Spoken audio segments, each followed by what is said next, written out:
Hi, Facebook. I just realized as I was starting this that the camera is too low. It's cutting off my head. There we go. All right. Welcome to Deleted Scenes. Thanks for being patient as we skipped a week last Sunday for the birth of my son, which I'm very excited about because I mention it every chance I get. James Burdett. I was born last Thursday, 2 Thursdays ago. But anyway, that has nothing to do with what we're talking about today. Today, we're talking about the Essenes as part of our series on the Judaisms and talking about the fact that in the era of Jesus's ministry, Judaism was not one movement. They didn't agree on a lot of the core principles of their religion. There were actually different groups that had their own vision of what it meant to be an Israelite, what it meant to follow God, and what God was doing with his people. Now, there's one very key difference. One of the things I compared these groups to is Christian denominations, and there's one very key difference that you need to understand between Christian denominations and these Jewish groups, which is that every Christian is part of one of these groups, right? So you can divide all Christians into groups, not necessarily denominations. There are Christians who don't go to any church or churches that aren't part of any denomination, but they're associated with one of these groups. The majority of Jews in the first century weren't actually connected with any of these four groups. These groups were all trying to get support from normal Jews, but most Jews didn't belong to any of them. Most Jews were not Sadducees or Pharisees or Essenes or Zealots. They were simply Jews, because the Jews had this key thing that united them as a people, and it was participation in the temple. So if you were ethnically Jewish and you participated in the temple, you were a Jew to some extent. And these groups were not denominations. They were like political parties trying to control, trying to direct where the Jewish people went. So it's not quite the same as quite the same as a denomination. And what that means is that when Jesus was giving his Sermon on the Mount, most of the people he was talking to were not part of one of these groups, but they had heard of these groups. These were the groups that were constantly talking to them and preaching at them. And the leaders in their congregation were probably members of these groups, but the people listening to Jesus were not. So just to clarify, because I've just put big capital letters on these since I didn't really have the room, these are the four groups we're talking about. The Sadducees, we talked about them last week. The Pharisees, we'll talk about them next week.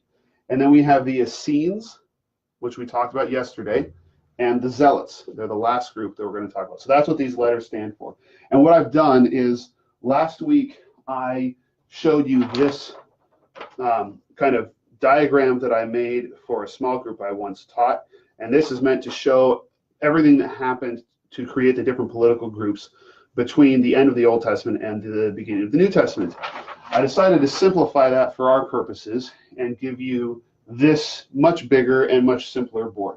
So here we have the Jews as they come out of exile at the end of the Old Testament, and they're one group, but you still already begin to have these two sides.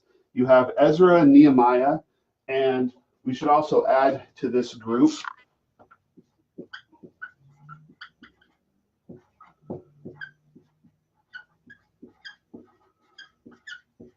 Joshua and Zerubbabel. So these guys are political leaders, they're religious leaders.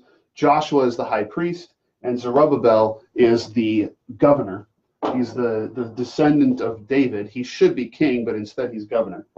They all are on this conservative side of enforcing the law, but a whole bunch of the priests, as we find out, have intermarried and are following a much less strict approach to the law of Moses. And what ends up happening is that over time, these groups, these kind of poles, they turn into two different groups. You have the Hellenists. They are Jews who want to adopt Greek culture and work with foreign culture. And then you've got the legalists who want to stay pure and stay away from all of that influence. Last week we talked about how the high priests, the Hellenists, end up being the high priests, and so they are in control of the temple, and they become the Sadducees. And there's this funny thing that happens over here. We'll talk about the Maccabees, and we have talked about the Maccabees and the Hasmoneans. This is where they go.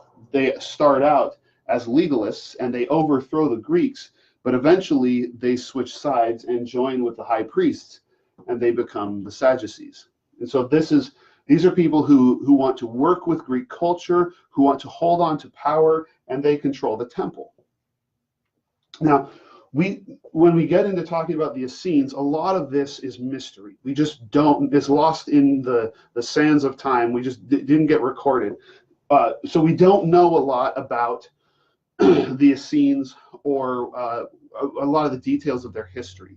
So we've had to piece a lot of this together. What we do know is that they had their founder, they call him the teacher of righteousness. And they connect him with the priesthood, and they tell stories about how he was unfairly cast out of the temple, out of the high priesthood. There are a couple of theories about when or why that happened. Basically, there was a guy, when Solomon built the temple, he appointed a man named Zadok to be the priest, and the high priest. And the idea was that his descendants would always be the high priests. And so what we think happened was that the high priest, who was the son of Zadok, he got replaced because they didn't agree, because the rest of the priests didn't agree with his policies. So he got taken out, or he got removed from office and replaced with someone else. And that made him very upset and his followers very upset, because he's supposed to be the true high priest. And so he gets his followers together, and they go out into the desert and they start building communes. And these communes are full of people who are doing it right, they're being very pure. They have a very strict rule of life. And their basic idea, as we talked about in the sermon yesterday, was that we're going to do things the right way, and to stay away from all these corrupt covenant breakers out there who rejected our high priest and who are just serving themselves and corruption and idols and all of this stuff. And so that's really where they come from, is from a split with the high priests when they lost power. Now I want to give you an idea, go into a little bit more detail about what the Essene life looked like. I've done some, if you go through Josephus, he's a Jewish historian, he actually gives us a pretty detailed description of what their day-to-day life was like. First of all, they owned no personal property. They lived on communes, so everything was owned together. They shared everything as a rule, which is a very common, it was essentially like an oath of poverty that Christian monks take. There's a lot of overlap between what the Essenes did and what later Christian monastic movements did. So no personal property, they own everything together. They were basically pacifists. They carried weapons to protect themselves from robbers, but other than that, they did not use violence. They didn't attack people. They weren't supposed to express anger, so they were supposed to stay very serene. They did not allow slavery in their communes. They were supposed to serve each other, which is a very radical position and a very commendable one. There's a lot about the Essenes that we will find very good, that they were doing right. And I think it's good for us to acknowledge that human movements usually are mixed bags, because in my sermon I focused on things about them that I believe Jesus disagreed with, and so it was kind of negative on the Essenes. And I think I obviously believe what I said about them, but there were, as with all human beings, when they went about things the wrong way, but oftentimes their intentions were right. And so you see some very good things among them. like the fact that they didn't own slaves, the fact that they were under orders to show mercy and to help people in need, the fact that they were very, very pious and they spent so much of their time focusing on how to glorify God. One of their most distinct practices is called, we've talked about before, it's called a mikveh. They believed in baptism, but for them it was a daily thing. It was not a you're baptized once and that's your transition into repentance, as John the Baptist will talk about, or your transition into salvation, or the church, as Christians will talk about. But it was a daily thing. So I actually have written down what their daily schedule looked like, and this is what they did every day. Every day they woke up in the morning as the sun was rising, and they were not allowed to speak about anything at all. All they could do was say certain prayers that they prayed in the morning. They had a special dawn prayer, and you could not say anything else except those prayers. When you'd finish your morning prayers, you would go out and you would have an assigned job in the commune, and you would go out and you would do your work for the morning. Then at around lunchtime, you would all come back into the monastery, the communal building, and you went into these rooms where no one who was not an Essene was allowed to go. And it was their secret clubhouse. Only Essenes could go in there. And when they were in there, they would change their clothes so that they wore only white, and they would clean themselves with cold water. That's the mikvah. And so daily they would baptize themselves, and that baptism was meant to be a way of keeping them clean, as opposed to going to the temple. We talked about yesterday how one of the most shocking things for the first century Jews about the Essenes is that they did not perform sacrifices. They relied on this system of washing themselves to keep them clean. So they would wash themselves, they would put on matching white robes, and they would go into the dining hall. They were forbidden to eat until the leader had said grace. He would say grace over each course as it was served, and everyone was served equal portions of food, which was a big deal because back then, very often, the food that you were served reflected your status. But every person received the same amount of food. And then they would go back out after lunch and they would work until dinner.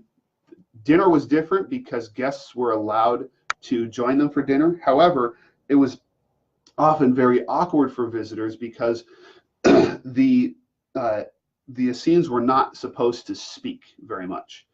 It's kind of unclear from reading Josephus if it's supposed. Basically, he says they don't talk. Their dinners aren't loud because people aren't supposed to talk over each other. And so what ends up happening is they barely talk at all. And so they basically sit there and eat in silence. And it's very calm. It's very quiet and disciplined. And that's what their day looked like. So it's actually very similar to what we find in monastic movements, in monasteries and convents in Christian tradition. This attempt to take away all of the distractions and temptations of life, to go into a place of away from all of that, and to be able to just simply focus on God and on finding His character in your daily routines. And I think that there's a lot in that that's very admirable. It is an admirable goal that we should be able to order our entire day around God and around seeking Him and being obedient to Him. I think the ideal is that we have a way to do that while still remaining in the world.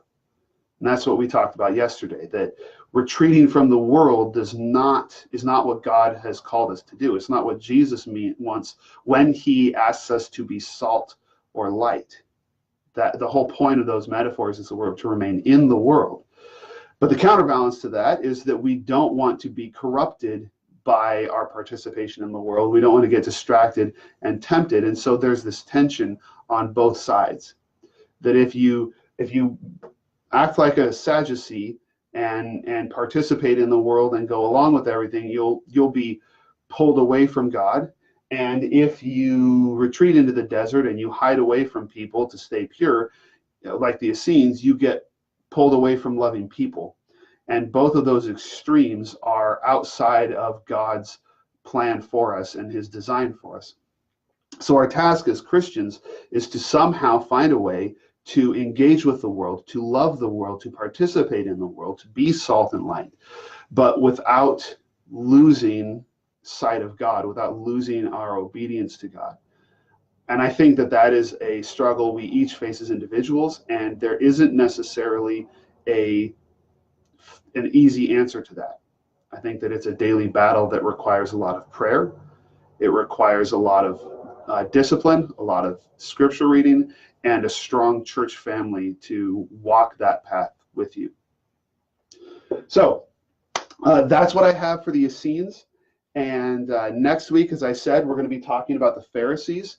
And so that's what the sermon will be about. And I imagine you'll be surprised by certain parts of it, because I think that the Pharisees, comparing Jesus with the Pharisees, that's the one that we think we know the best.